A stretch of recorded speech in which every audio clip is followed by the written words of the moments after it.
So if you're like me and you feel the need to plant your plants directly into your planters, you're gonna want a drainage hole. All right, we've all been there on the search for that perfect planter, for that perfect plant that you've been dying to get, but you just haven't found the right one, that right planter that's gonna just make that plant just, and then you find it. You go pick it up in the store. It's perfect. It's great. It's all that you've wanted, except no drainage hole. Dun, dun, dun. It's not the end of the world. Not a big deal. So if you're like me and you feel the need to plant your plants directly into your planters, you're gonna want a drainage hole.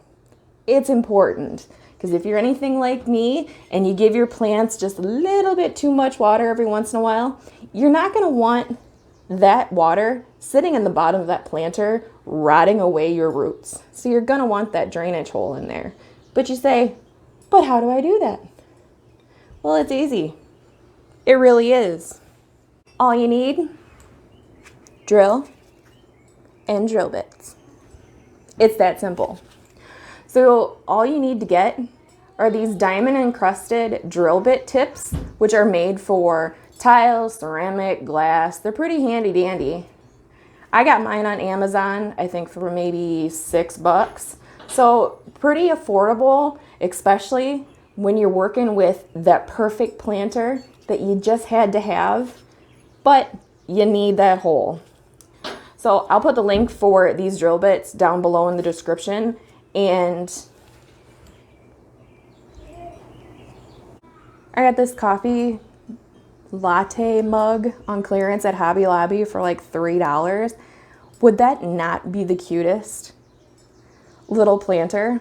We're just gonna put a little drainage hole in there to kind of safeguard my overwatering habits, and we're gonna be good to go. My mother-in-law gave me this fruit bowl. You know, it's a nice fruit bowl. It'd be better as a planter. I mean, you can make anything into a planter. I mean, little finger bowls.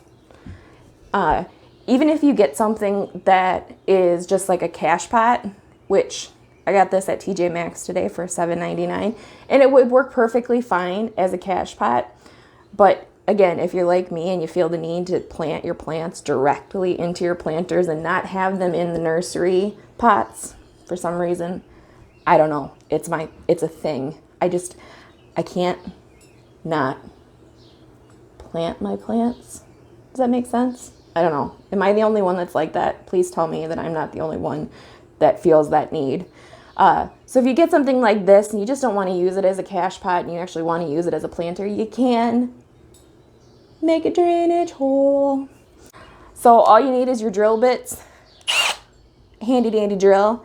And then I have a big tub of cold water over here. The cold water is really important when you're drilling holes in pots. That drill bit, when it's working its way through the ceramic or the tile or the terracotta, whatever you're working with, it's going to heat that material up. And if it gets too hot, it'll crack and ruin your pot. And you don't want that.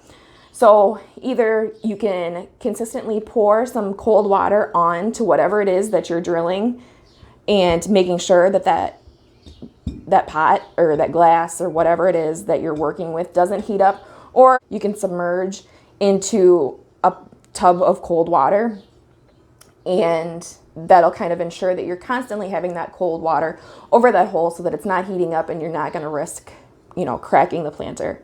Can it happen even with the cold water? Yes, anything's possible. So if you're the first time doing this, I would suggest maybe trying it on a terracotta or an old pot or something that you're really not too worried about if it cracks, because it happens. I've broken a lot of stuff. Just saying.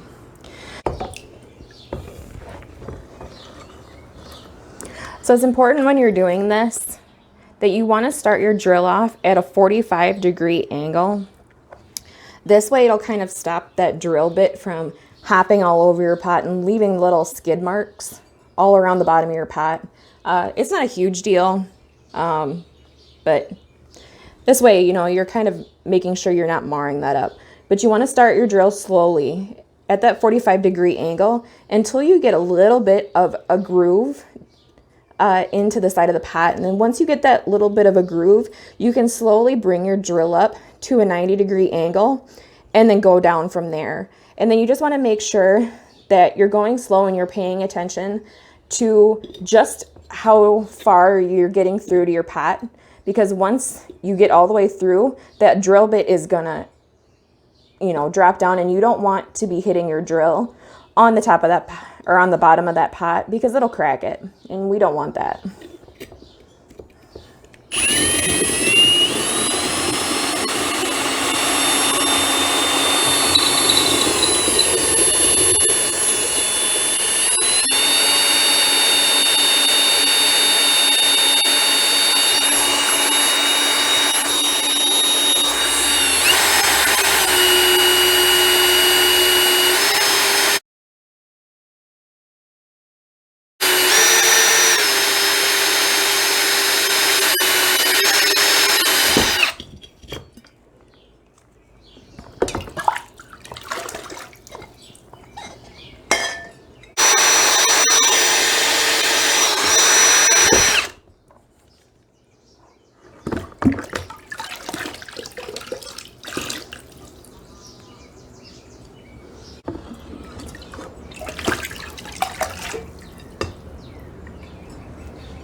So again, you want to make sure that you're starting at a 45-degree angle. And you slowly just kind of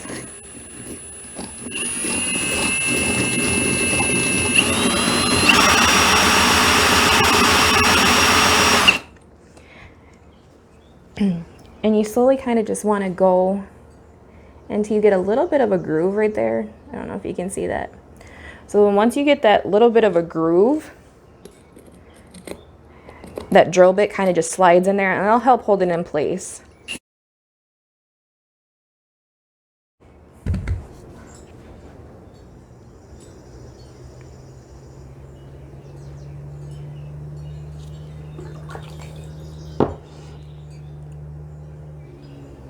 And this is by no means a fast process.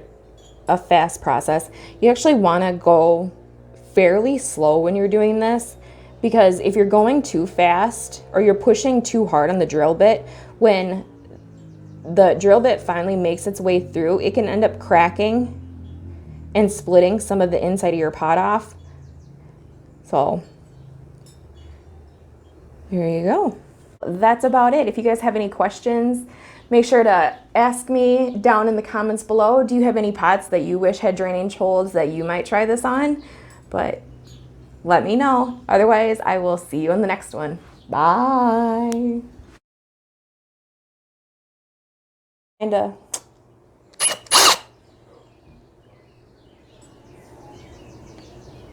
all you need is a drill and some drill bits.